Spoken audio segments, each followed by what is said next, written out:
Assalamualaikum warahmatullahi wabarakatuh. Saya Dwi Oktarini Putri, NIM 2011130053. Saya dari kelas Ekonomi Syariah 5B. Video ini saya buat untuk memenuhi tugas UAS mata kuliah Sejarah Pemikiran Ekonomi Islam. Baiklah, saya akan menjelaskan mengenai pemikiran ekonomi Islam Abu Yusuf. Yang pertama yaitu saya akan menjelaskan mengenai sketsa biografi Abu Yusuf. Abu Yusuf yang dalam literatur Islam sering disebut dengan Imam Abu Yusuf Ya'qub bin Ibrahim bin Habib al-Ansori al-Jaibi al-Kufi al-Baghdadi, lahir pada tahun 113 Hijriah atau 731 atau 732 Masehi di Kufah, dan pernah tinggal di Baghdad serta meninggal pada tahun 182 Hijriah atau 798 Masehi. Ia berasal dari suku Bujailah, yaitu salah satu suku Arab. Keluarganya disebut Ansor karena dari pihak ibu masih mempunyai hubungan dengan kaum Ansor atau pemeluk Islam pertama dan penolong Nabi Muhammad SAW. Di masa hidupnya di Kufah, yang terkenal sebagai daerah pendidikan yang diwariskan oleh Abdullah ibnu Mas'ud, seorang sahabat besar Nabi Muhammad SAW. Selanjutnya itu dalam perjalanan pendidikannya, Abu Yusuf menjadi murid Abu Hanifah selama 17 tahun dan sejumlah ulama terkemuka pada masa itu. Antara lain yang pertama itu Jalil al-Atabin al-Saibi, seorang tabi'in senior yang memiliki keahlian di bidang fikih dan hadis. Yang kedua itu Al-Amas yang nama lengkapnya Sulaiman bin Mahron. Yang ketiga itu Hisham ibn Urwah al-Asadi al-Madani. Selanjutnya ia belajar pada Imam Abu Hanifah, pendiri mazhab Hanafi. Melihat bakat dan semangat serta ketekunan Abu Yusuf dalam belajar, Imam Abu Hanifah menyanggupi membiayai seluruh keperluan pendidikannya, bahkan biaya hidup keluarganya. Imam Abu Hanifah sangat mengharapkan agar Abu Yusuf akan dapat melanjutkan dan menyebarluaskan mazhab Hanafi ke berbagai penjuru. Selanjutnya, setelah Imam Abu Hanifah wafat, Abu Yusuf menggantikan kedudukannya sebagai guru pada perguruan Abu Hanifah selama 16 tahun dan masih berkomitmen untuk tidak berkomunikasi dengan jabatan pemerintahan, terutama jabatan kehakiman. Seperti prinsip Abu Hanifah, di samping belajar dan mengajar, Abu Yusuf giat menyusun buku-buku yang membahas ilmu fikih, yang merupakan buku pertama yang beredar pada saat itu, sehingga tidak heran jika buku-buku fikih Abu Yusuf dan pemikiran mazhab Hanafi menguasai alam pikiran umat Islam, termasuk keputusan para ulama di lingkungan peradilan dan mahkamah-mahkamah resmi pada saat itu. Fenomena ini berimplikasi kepada tersebarnya nama besar Abu Yusuf seiring dengan tersebarnya mazhab Hanafi. Pada tahun 166 Hijriah atau 782 Masehi, Abu Yusuf meninggalkan Kufah dan pergi ke Baghdad. Hal ini dilakukan karena kondisi perekonomiannya tidak mendukung dalam menunjang karir keilmuannya, sehingga Abu Yusuf menemui Khalifah Abbasiyah al-Mahdi yang langsung mengangkatnya sebagai hakim di Baghdad Timur.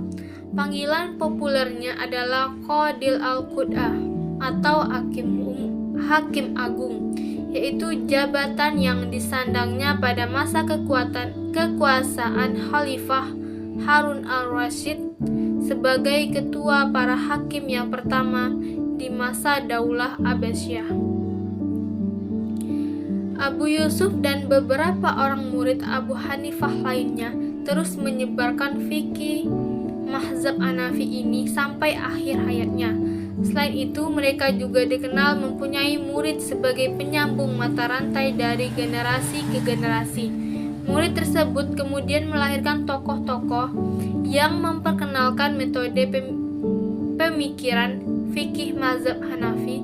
Di antaranya mereka adalah Abu Hasan Al-Quraki yang menyusun kitab Al-Usul, Abu Bakar Ar-Razi yang sering disebut Jasas dan menyusun kitab Usul Fiqih Ulu Al-Jasas, Zaid Al-Dabus Al-Bazawi, Al-Sasi Al-Human, dan lainnya. Adapun karya-karya beliau yang merespon beberapa gejala dan problematika masyarakat yang berkenaan dengan tatanan kehidupan sosial dan agama adalah Kitab Al-Athar, Kitab Ikhtilaf Abi Hanifah wa Ibni Abi Layla, Kitab Al-Rad, Al-Syar Al-Auza'i, Kitab Adabu Al-Qadiyah, Kitab Al-Marajid fi Al-Haili, dan Kitab Al-Kharaj. Kitab Al-Kharaj ini merupakan kitab Abu Yusuf yang paling utama dan terkenal, sehingga mengalahkan kemasyhuran beberapa kitab beliau yang lain.